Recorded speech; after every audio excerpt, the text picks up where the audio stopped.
Scippata dei 50 euro appena prelevati allo sportello Bancomat, vittima un'impiegata di 47 anni che domenica pomeriggio intorno alle 15 in pieno centro a Castelfranco, dopo aver concluso le operazioni di prelievo, è stata raggiunta alle spalle da un uomo che con un movimento rapido le ha strappato la banconota dalle mani dandosi alla fuga.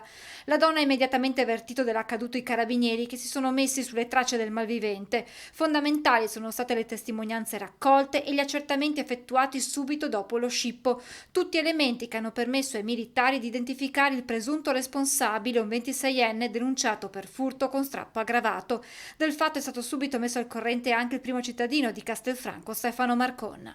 Un plauso all'Arma dei Carabinieri sempre, io dico che a Castelfranco Veneto nessuno la fa franca, perché i Carabinieri di concerto con le altre forze di polizia locale portano sempre ad un riscontro positivo ed un fermo laddove questo serva.